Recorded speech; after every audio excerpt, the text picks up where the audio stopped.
امام حسین خطبہ دے رہے ہیں تو یزید کی فوج سے نا لشکر آوازیں دینے لگا، کیا بلا؟ کہنے لگے حسین جلدی کرو، یا بیعت کرو یا جنگ کرو، دیر نہ کرو، ہمارا جمعہ لیٹ ہو رہا ہے۔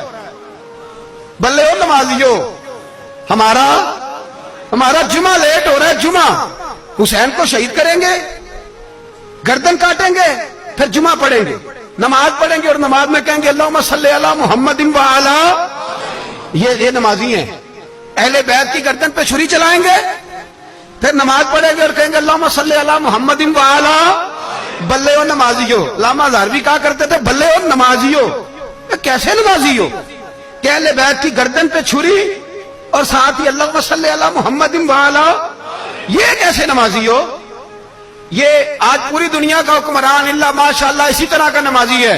وہ کہتا میری فوٹو دیکھی نہیں، میں نے عید پڑھی ہے مسجد میں، دیکھا نہیں فوٹو لگی ہوئی تھی، میں نے بھی عید پڑھی ہے، جمعہ پڑھا نہیں میں نے، میرا بھی ابا فوت ہو جائے تو جنازہ پڑھتا ہوں، مولوی مجھے مسلمان کیوں نہیں مانتا؟ میں نے کہا یزید کو کیوں نہیں امام حسین نے مسلمان مانا؟ وہ تو دمشق کی جامع مسجد کا خطیب تھا۔ امام حسین نے سبق دیا ہے، سبق کہ زانی شرابی کو حکمران بنایا جا سکتا، پر میں کیا کروں، کلیجہ پھٹتا ہے، روح کامتی ہے، دل تڑپتا ہے۔ مجھے ایسے لگتا ہے کہ جب میری ملت کا جوان اپنے موبائل پہ مجرا دیکھتا ہے نا، گندا مجرا، تو مجھے لگتا ہے 6 مہینے کا حضرت علی اصغر کا مزار کانپنے لگتا ہے کہ یا اللہ جس کام کے خلاف میں نے 6 مہینے کی جان قربان کی، میرے ماننے والے وہ کام کر رہے ہیں، میرے ماننے والے۔ اور جب مہندی کی رسم پہ شراب کی بوتلیں چلتی ہیں اور حاجی صاحب کہتے ہیں مجھے نہیں پتا منڈے کنڈے کیا کر رہے تھے، تو مجھے لگتا ہے حضرت عباس کے کٹے ہوئے بازوؤں میں پھر سے درد شروع ہو جاتا ہے، اور وہ کہتے ہیں میں نے جس کام کے خلاف بازو کٹوا دیے، میرے ماننے والے وہ کام کر رہے ہیں۔ اور جب بدکاروں بے حیاؤں کے نعرے لگاتی ہے قوم، تو پھر جنگل سے صدا آتی ہے امام حسین کی۔ پھر حسین کہتے ہیں کہ نہیں، ابھی کربلا ختم تو نہیں ہوئی، حسین ابھی کربلا میں، حسین ابھی بھی جب اور یہ میں سب کی بات کر رہا ہوں، پاکستانیوں کی نہیں، صرف سارے حکمران، بہت سارے جو اسلام کا دعویٰ کرتے ہیں، وہ جب جہاز سے اتر کے دوسرے ملک میں جاتے ہیں تو جبے کے نیچے سے پینٹیں نکال لیتے ہیں۔ انہوں نے بھی مذہب کو رنگ دار بنا لیا ہے، کبھی رنگ اور ہوتا ہے کبھی اور ہوتا ہے۔ خدا را امام حسین کو تڑپاؤ نہ، خدا را شرابیوں کو ووٹ دے کے، ظالموں کو ووٹ دے کے، اور یہ سارے ہی ایسے، میں کسی ایک کی بس، سارے ہی ایسے۔ یزید نے بھی کتا رکھا ہوا تھا، اس کے بھی ساتھ سویا کرتا تھا، آپ کے بھی کئی سیاستدانوں نے پالے ہوئے۔ یہ سارے تماشے کرنے والے، جانوروں کی لڑائی دیکھنا بھی حرام اور کرانا بھی، یہ سارے ایک ہی رستے میں، یہ سارے ایاک نعبد و ایاک نستعین، کوئی ایک آیت پڑھ لیتا ہے، اس کے بعد ڈھول بجانے، عورتوں کے ناچ کرانے شروع کر دیتا ہے۔ یہ ایاک نعبد و ایاک نستعین کا ترجمہ ہے، تماشا بنایا ہوا ہے۔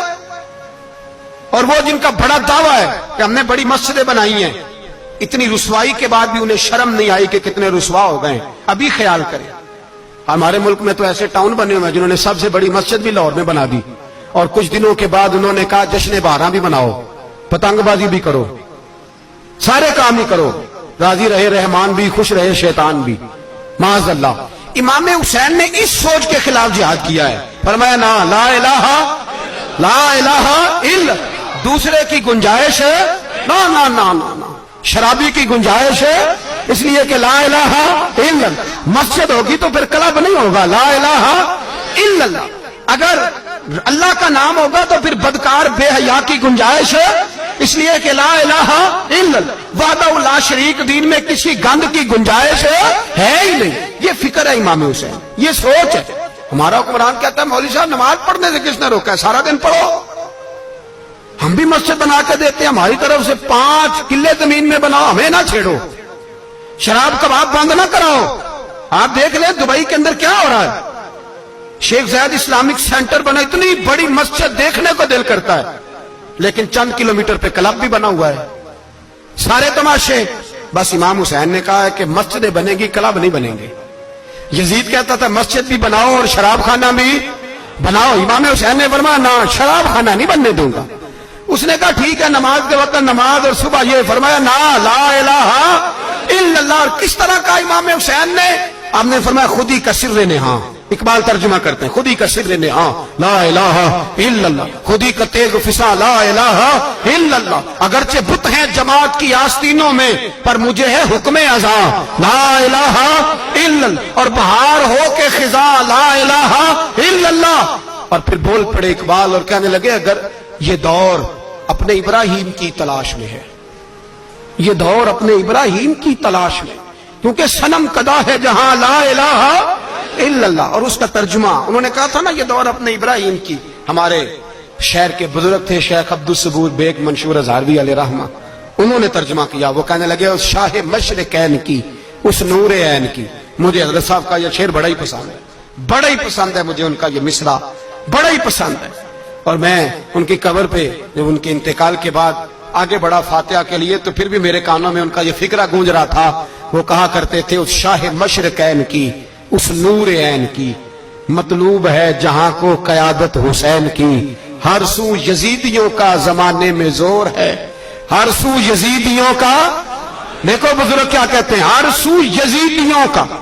ایک یزید تھا نا, ہر سو یزیدیوں کا, اس شاہ مشرقین کی, اس نور عین کی, مطلوب ہے جہاں کو قیادت حسین کی. ہر سو یزیدیوں کا زمانے میں زور ہے, منشور آج پھر ہے ضرورت حسین کی. میرے بھائی امام حسین, اب پتہ کیا کیا کریں, ایک معروف نعرہ ہے امام حسین تو زندہ باد ہے, اور انشاءاللہ وہ پہلے بھی زندہ باد تھے, قیامت تک کی زندہ باد ہے. حسین ہی تو زندہ باد ہے. آپ کو سچی بات بتاؤں, حسین ہی تو. اور قیامت میں جب کسی نے اٹھنا ہوگا نا, اٹھنا, آپ یقین کریں جب کمر جھکنے لگتی ہے امام حسین کا نام سامنے آ جائے تو سیدھی کھڑی ہو جاتی ہے. حسین تو علامت ہے کھڑے ہونے کی. اور دنیا میں قتیل اس سا منافق نہیں کوئی جو ظلم تو سہتا ہے بغاوت نہیں کرتا. یہ امام حسین نے ہمیں بتلایا ہے کہ وہ منافق بے ایمان ہے جو ظلم سہے اور چپ کرے, یزیدی کے خلاف کھڑا نہ ہو. اس لیے ہم کہتے ہم سے نہ رقم ہوں گے قصیدے یزید کے, ہم لوگ تو حسین کے سیرت نگار ہیں. یہ کیسے زندہ باد, یہ نعرہ ضروری ہے. مردہ باد, اس نعرے کی ضرورت ہے, اس نعرے کی. حسین تو زندہ باد ہے لیکن حسینیت زندہ باد. اور مردہ باد کیا ہے؟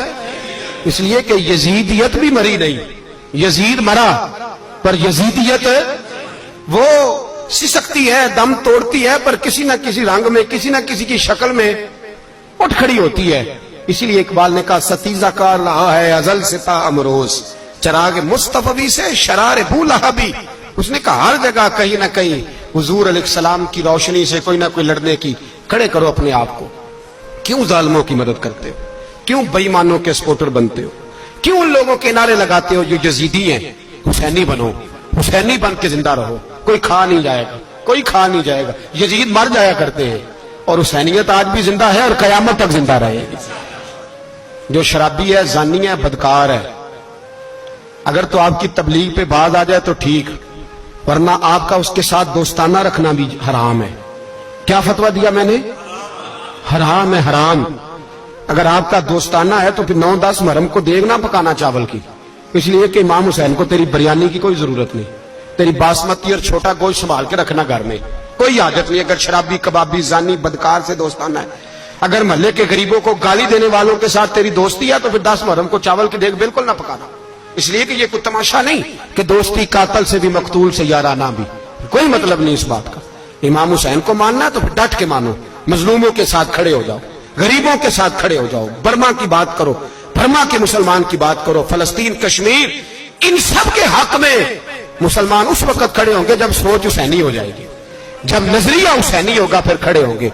10 محرم ضائع نہیں کریں. اہل سنت کی علماء جہاں جہاں قرآن و سنت کی روشنی میں امام حسین کی بات کریں, جہاں جہاں بھی کریں, وہاں جا کے شریک ہو. ہم بھی ہر سال بیٹھتے ہیں امام حسین کی یاد منانے, اور اس طرح بیٹھتے ہیں کہ حسین ہمارا ہے, حسین ہے, اور انسان کو بیدار تو ہو لینے دو, ہر شخص پکارے گا ہمارے ہیں حسین. اللہ ہمیں امام حسین کی سوچ عطا فرمائے. 10 محرم عشاء کے بعد 10:30 بجے تک آپ حضرات تشریف لائیں. آخر دعوانا ان الحمدللہ.